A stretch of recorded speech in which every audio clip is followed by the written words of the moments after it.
Price lord. ದೇವರ ಅತಿ ಪರಿಶುದ್ಧ ನಾಮಕ್ಕೆ ಸ್ತೋತ್ರವಾಗಲಿ. ಮತ್ತೊಂದು ದಿನವನ್ನು ಕಾಣುವಂತೆ ದೇವರು ನಮಗೆ ಸಹಾಯ ಮಾಡಿದ್ದಕ್ಕಾಗಿ ದೇವರಿಗೆ ಸ್ತೋತ್ರವನ್ನು ಮಹಿಮೆಯನ್ನು ಸಲ್ಲಿಸ್ತೇನೆ. ಇಂದಿನ ವೇದ ಅಧ್ಯಯನಕ್ಕಾಗಿ ಒಂದು ವಾಕ್ಯವನ್ನು ಓದಿಕೊಳ್ಳೋಣ. ಯೆಶಾಯ ಪ್ರವಾದನೆ ಗ್ರಂಥ 60ನೇ ಅಧ್ಯಾಯ 20ನೇ ವಾಕ್ಯ.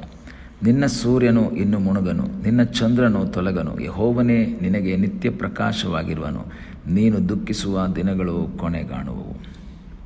ಇಸ್ರಾಯೇಲಿನ ಜೀವಿತದಲ್ಲಿ ಅನೇಕ ರೀತಿಯ ಸಮಸ್ಯೆಗಳ ಮೂಲಕ ಅವರು ಹಾದು ಹೋಗ್ತಾರೆ.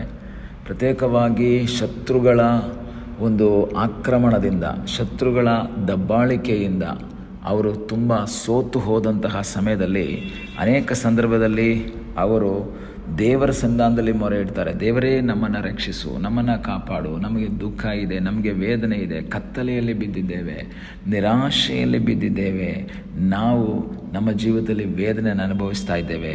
ಆ ಸಮಯದಲ್ಲಿ ದೇವರು ಹೇಳ್ತಾ ಇದ್ದಾನೆ. 60ನೇ ಅಧ್ಯಾಯ 1ನೇ ವಾಕ್ಯದಲ್ಲಿ ಓದ್ತೇವೆ, ಏಳು ಪ್ರಕಾಶಿಸು, ನಿನಗೆ ಬೆಳಕು ಬಂತು.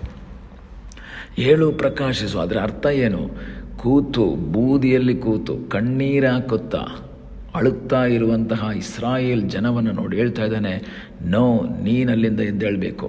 ಈ ಬೆಳಗಿನ ಸಮಯದಲ್ಲಿ ದೇವರ ವಾಕ್ಯವನ್ನು ಕೇಳುವಂಥ ಪ್ರಿಯ ದೇವರ ಮಗುವೆ, ನೀನು ಬಿದ್ದಿರುವ ಸ್ಥಳದಿಂದ ಎದ್ದೇಳು. ದೇವರು ನಿನಗೊಂದು ಪ್ರಕಾಶವನ್ನು ಕೊಡ್ತಾನೆ. ಯೆಹೋವನ ತೇಜಸ್ಸು ನಿನ್ನ ಮೇಲೆ ಉದಯಿಸಿದೆ. ಹಳೆ ಒಡಂಬಡಿಕೆಯ ಕಾಲದಲ್ಲಿ ವೇದನೆ ಬಂದಾಗ, ಕಷ್ಟ ಬಂದಾಗ ಬೂದಿಯಲ್ಲಿ ಕೂತ್ಕೊಳ್ತಾರೆ, ಬೂದಿಯನ್ನು ತಲೆ ಮೇಲೆ ಹಾಕ್ಕೊಳ್ತಾರೆ, ತಲೆಯನ್ನು ಕೆದರ್ಕೊಳ್ತಾರೆ, ಶರೀರದ ಅಲ್ಲಿ ಧರಿಸಿರುವಂಥ ಬಟ್ಟೆಗಳನ್ನ ಹರ್ಕೊಳ್ತಾರೆ. ಅವರು ಬೂದಿಯಲ್ಲಿ ಕೂತಿರ್ತಾರೆ. ಯಾರೇ ಅವರಿಗೆ ಸಮಾಧಾನ ಮಾಡೋಕ್ಕೆ ಹೋದರೂ ಸಹ ಅವರು ಸಮಾಧಾನವಾಗಲ್ಲ. ಅವರು ಗೋಳಾಟದ ಅನುಭವದಲ್ಲಿರ್ತಾರೆ. ದಾವೀದನು ತನ್ನ ಮಗನು ಅಸ್ವಸ್ಥನಾಗಿದ್ದಾನೆಂದು ತಿಳಿದಾಗ ಅವನು ಕಣ್ಣೀರಾಗ್ತಾ ಇದ್ದಾನೆ, ಎದ್ದೇಳ್ತಾ ಇಲ್ಲ. ಅವನ ಸೇವಕರು ಎಬ್ಬಿಸ್ತಾ ಇದ್ದಾರೆ, ಅವನು ಎದ್ದೇಳ್ತಾ ಇಲ್ಲ. ಊಟ ಮಾಡೋಕ್ಕೆ ಕರೀತಾ ಇದ್ದಾರೆ, ಅವನು ಎದ್ದೇಳ್ತಾ ಇಲ್ಲ. ಕಾರಣ ಅವನ ದುಃಖ ಜಾಸ್ತಿಯಾಗಿದೆ, ಅವನ ವೇದನೆ ಜಾಸ್ತಿಯಾಗಿದೆ. ಅಂಥ ಸಮಯದಲ್ಲಿ ದೇವರ ಸನ್ನಿಧಾನ ಅಂದರೆ ನಮ್ಮ ಜೀವಿತದಲ್ಲೂ ಸಹ ಅನೇಕ ವೇದನೆಗಳು, ದುಃಖಗಳಿಂದ ಹಾದು ಹೋಗುವಂಥ ಪ್ರಿಯ ದೇವರ ಮಗುವೆ, ನೀನು ಕೂತಲ್ಲೇ ಕೂರಬೇಡ. ನಿನಗೋಸ್ಕರ ಪ್ರಕಾಶವನ್ನು ಕೊಡುವಂಥ ಒಬ್ಬ ದೇವರಿದ್ದಾನೆ. ಎದ್ದೇಳು, ನಿನಗಾಗಿ ಏಳುವಂತಹ, ನಿನಗಾಗಿ ಎದ್ದು ಹೊರಡುವಂತಹ ಒಬ್ಬ ದೇವರು ನಿನಗಾಗಿ ಜೀವಿಸ್ತಾ ಇದ್ದಾನೆ.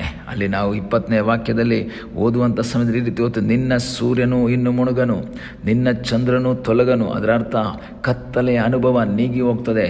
ಯೆಹೋವನೇ ನಿನಗೆ ನಿತ್ಯ ಪ್ರಕಾಶವಾಗಿರ್ತಾನೆ.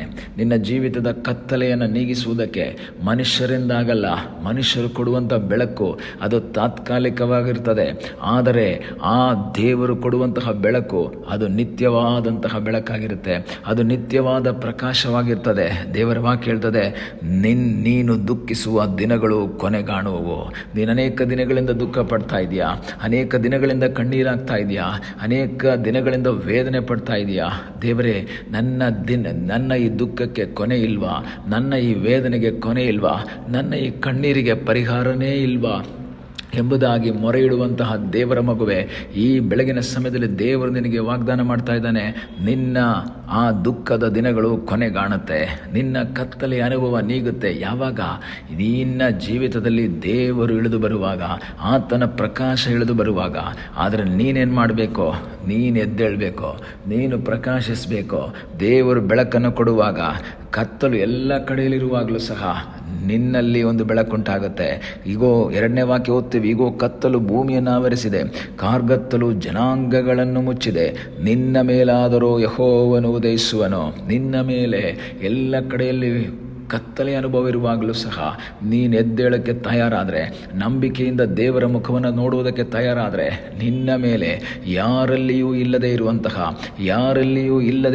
ಯಾರಿಗೂ ಸಿಗದೇ ಇರುವಂತಹ ಒಂದು ಬೆಳಕನ್ನು ನಿನ್ನ ಮೇಲೆ ಚೆಲ್ಲುವುದಕ್ಕೆ ಶಕ್ತನಾದ ಒಬ್ಬ ದೇವರಿದ್ದಾನೆ. ಈ ಹಗಲ ಸಮಯದಲ್ಲಿ ಕರ್ತನಿಗೆ ಹೇಳೋಣ, ಸ್ವಾಮಿ, ನನ್ನ ಮೇಲೆ ನೀನು ಬೆಳಕನ್ನು ಕೊಟ್ಟದ್ದಕ್ಕಾಗಿ ಸ್ತೋತ್ರ, ನನ್ನ ಕತ್ತಲನ್ನು ಪರಿಹರಿಸಿದ್ದಕ್ಕಾಗಿ ಸ್ತೋತ್ರ, ನನ್ನ ಸಂಗಡ ನೀನು ಇರುವುದಕ್ಕಾಗಿ ನಿನಗೆ ಸ್ತೋತ್ರ ಸ್ವಾಮಿ.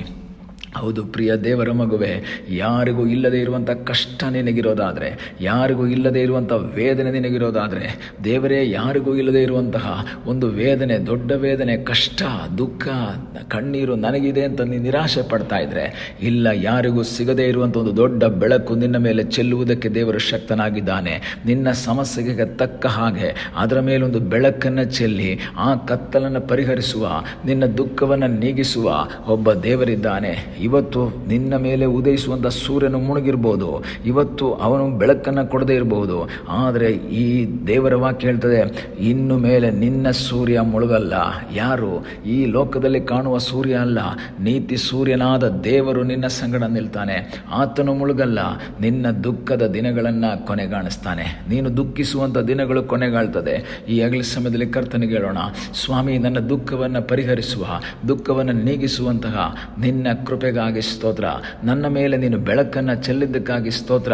ನನ್ನ ಜೀವಿತದಲ್ಲಿ ನೀನು ಮಾಡಿದಂತಹ ಅದ್ಭುತಗಳಿಗಾಗಿ ನಿನಗೆ ಸ್ತೋತ್ರ.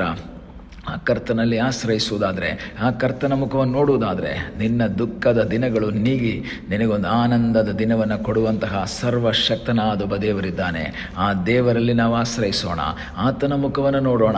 ನೀನೆದ್ದೇಳು, ಎದ್ದೇಳು, ನಿನಗಾಗಿ ಅದ್ಭುತ ಮಾಡುವ ಸರ್ವಶಕ್ತನಾದ ದೇವರಿದ್ದಾನೆ. ಕಣ್ಣುಗಳನ್ನ ಮುಚ್ಚೋಣ, ಪ್ರಾರ್ಥನೆ ಮಾಡೋಣ. ನಮ್ಮನ್ನು ಬಹಳವಾಗಿ ಪ್ರೀತಿ ಮಾಡುವ ಪರಲೋಕದ ತಂದೆಯಾದ ದೇವರೇ, ಈ ಹಗಲಿನ ಸಮಯದಲ್ಲಿ ಮತ್ತೊಂದು ಆವರ್ತಿ ನಮ್ಮನ್ನೇ ನಿನ್ನ ಸ್ಥಳಕ್ಕೆ ಒಪ್ಪಿಸಿಕೊಡ್ತೇವೆ. ನೀನು ಅದ್ಭುತ ಮಾಡುವ ಸರ್ವಶಕ್ತನಾದ ದೇವರಾಗಿರುವುದಕ್ಕಾಗಿ ಸ್ತೋತ್ರ.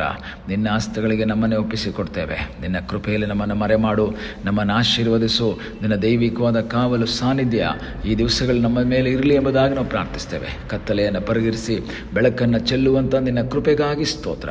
ಪ್ರಾರ್ಥನೆಯನ್ನು ಕೇಳೋದಕ್ಕಾಗಿ ನಿನಗೆ ಸ್ತೋತ್ರ. ಯೇಸುವಿನ ಮುದ್ದಾದ ಹೆಸರಿನಲ್ಲಿ ಬೇಡಿಕೊಳ್ಳುತ್ತೇವೆ ನಮ್ಮ ಪ್ರೀತಿಯ ತಂದೆಯೇ. ಆಮೇನ್. God bless you.